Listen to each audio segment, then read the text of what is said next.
Daf Yomi, Tractate Chullin, page 11a.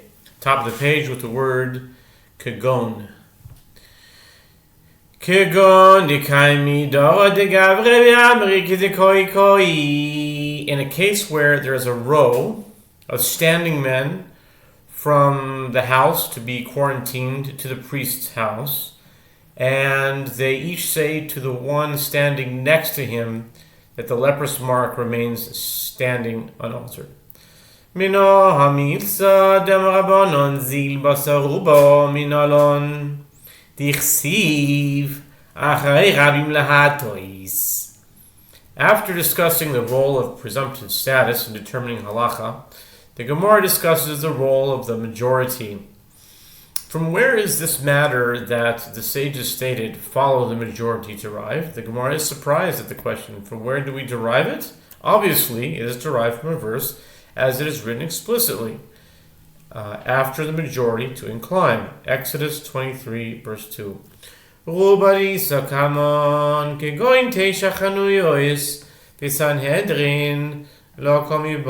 Gemara explains with regard to a majority that is quantifiable before us. For example, in the case of a piece of meat that was found on the street before 10 shops, 9 shops selling kosher meat and 1 shop selling non-kosher meat, one follows the majority and deems that piece kosher.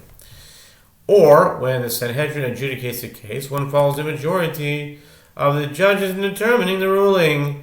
In these cases, we do not raise the dilemma. When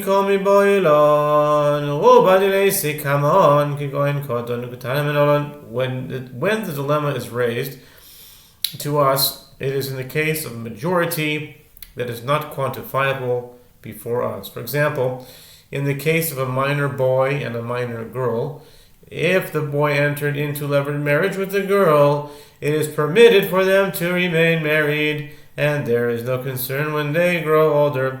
It will be discovered that the boy or the girl never developed sexually. Rather, one follows the majority that minors develop sexually at puberty. It is with regard to the non-quantifiable majority the Gemara asks from where to derive it. Rabbi Elazar said,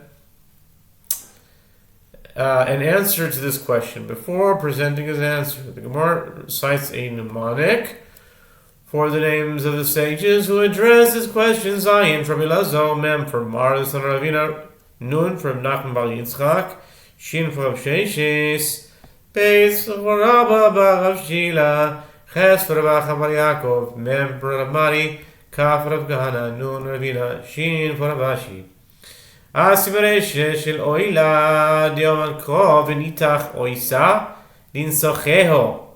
Oisa linsocheho v'lo linsocheho linesachim v'nechushem v'nikav krum shel moach en olav mishum demrinan zil basarubam. Rabbi Elazar's answer was as follows. It is derived from the halacha concerning the head of a burnt offering that one severs it from the animal's body, but does not cut it into smaller pieces, as the verse states, and he shall flay the burnt offering and cut it into its pieces. Leviticus 1:6. And it is inferred the animal is cut into its pieces, but its pieces, including its head, are not cut into pieces. Rabbi Elazar suggested, and since the head is not cut and cannot be examined, let us be concerned that perhaps the brain membrane was perforated, which would render the animal treifa unfit for sacrifice. Rather is the reason we are not concerned for this not due to the fact that we say follow the majority of animals which are not treifot, mimai Dirma de Paleo Vedakle, Imishumo, Isonizahel, Belon Zahel, Nisochim, Hanimilecha Sech, Legamre Aval, Hecha Delef, Les Lamba. The Gemara asks, from where is it from where is the conclusion drawn? Perhaps the reference is to a case where one splits the head open and examines the brain membrane, and if that could not be due to the inference, the animal is cut into pieces, but its pieces are not cut into pieces. That statement applies in a case where one cuts the head completely in half. But in a case where the sides of the head remain joined, we have no problem with it. Therefore, no proof can be cited from here. Mar bereid Rabina Amal, Asim Shviras Etzim Pesach, Diom Rachmono, Vietzem Hoisish Bero, Benego Shemoni Kavkum Shelmoach, Helolav Shmishum Davrinan, Zil Basaruba. Mar, son of Rabina, said, the fact that we follow a non-quantifiable majority is derived from the halach of the breaking of a bone in the paschal offering, as the merciful one states, nor shall you break a bone thereof. Exodus 12:26.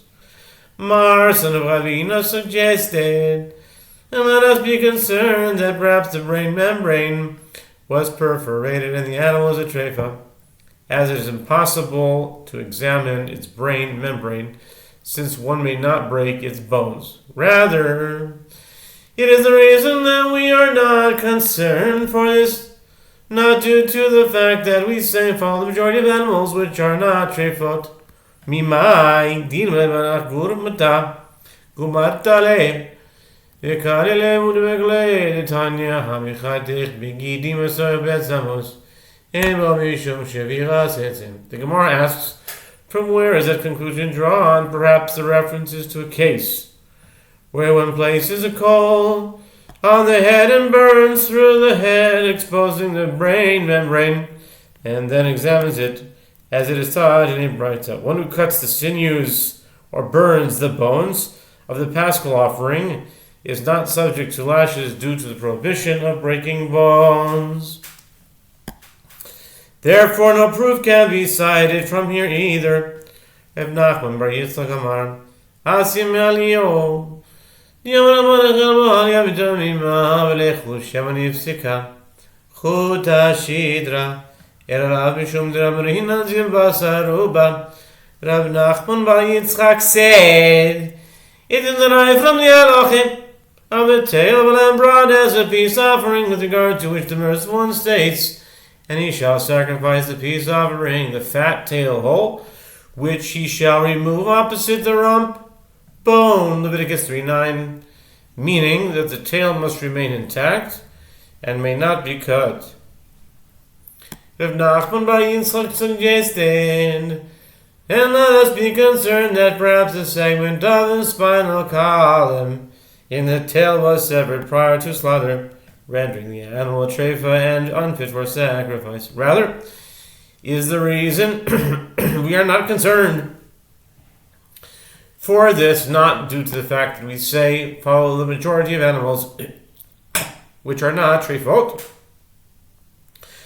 Chitema demitatai pasikla diumat ha'etza ha'atzeh. And if you would say in rejection of that proof that one severs the tail from below the spine in a place that would not render the animal a treifa, the merciful one states opposite the rump bone, hey, I'd say the place where the kidneys advise, yoatzot.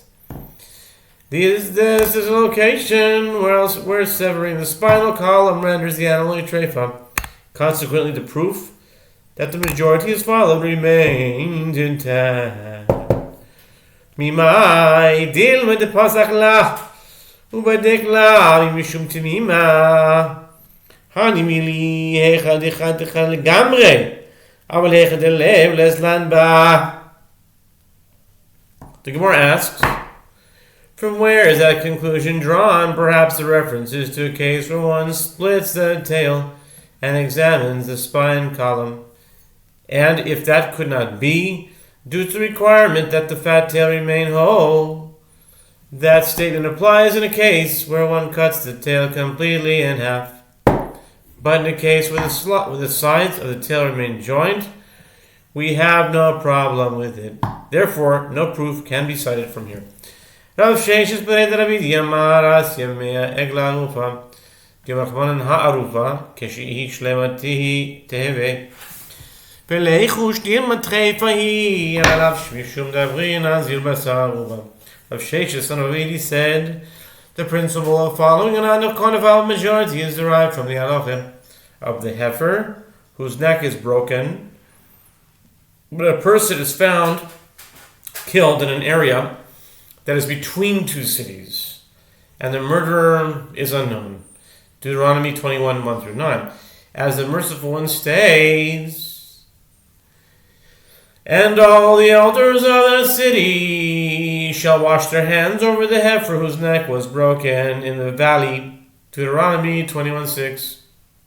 From which it is inferred, other than its neck being broken, the heifer should remain in a state where it is whole. And if one does not follow the majority, let us be concerned that perhaps the animal is a treifa. Rather, is the reason that we are not concerned for this not due to the fact that we say follow the majority of animals, which are not treifot? B'chitema, my nafkamina. And if you would say in rejection of that proof, that there is no need for an examination, that's what difference is there whether it is a treifa, since it is neither eaten nor sacrificed.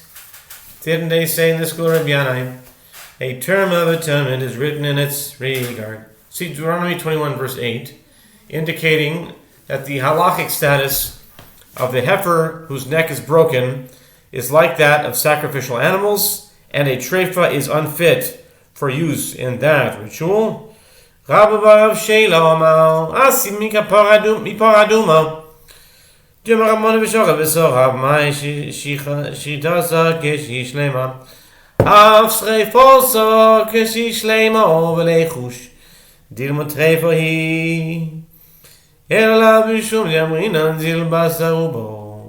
Bar Rav Shila said, the principle of following an unquantified majority is derived from the halacha of the red heifer, the paraduma, with regard to which the merciful one states, and he shall slaughter and he shall burn. Numbers 19:3-5. From which it is derived, just as its slaughter is performed when it is whole, so too its burning is performed when it is whole. And if the majority is not followed, let us be concerned that perhaps the animal is a treifa. Rather is the reason we are not concerned, for this is not due to the fact that we say follow the majority of animals, which are not treifot. And if you would say in rejection of that proof that there is no need for an examination, as what difference is there whether there is a treifa, since it is neither eaten nor sacrificed? The merciful one called it a chatat, meaning purification, just as a sin offering is called a chatat, indicating that in both cases a treifa is unfit.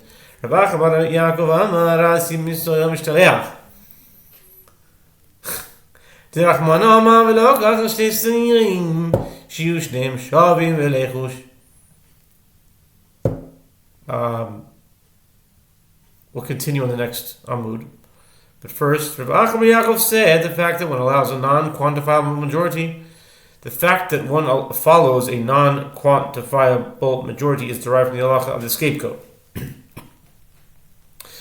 With regard to which the merciful one says, and he shall take the 2 goats, 1 lot for the Lord, and 1 lot for Azazel. Leviticus 16:7-8.